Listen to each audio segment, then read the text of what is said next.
Egypt വിട്ടുപോകുമ്പോൾ Israel ജനം സന്തോഷത്തിലായിരുന്നു. ഇനി അവർ അടിമകളല്ല. ദൈവം പകൽ മേഘസ്തംഭമായും രാത്രി അഗ്നിത്തൂണായും മുന്നിൽ നടന്നു.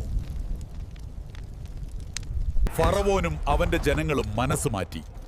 അവർ ഇസ്രായേലിനെ വീണ്ടും അടിമകളാക്കാൻ തീരുമാനിച്ചു. മുന്നിൽ കടൽ, പിന്നിൽ സൈന്യം.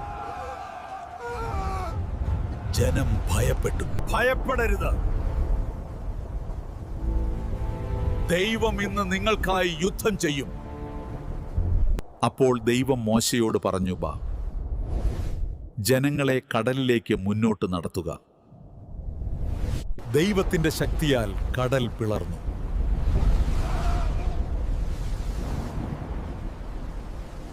ഇസ്രായേൽ ജനം ഉണങ്ങിയ നിലത്ത് കടന്നുപോയി കഴിഞ്ഞു.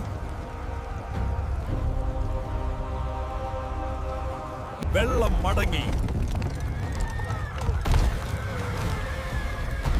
ഈജിപ്ഷ്യൻ സൈന്യം മുഴുവൻ മുങ്ങി. ദൈവം രക്ഷിച്ചു. അവർ സ്വതന്ത്രരായി. ദൈവത്തെ അവർ ആരാധിച്ചു.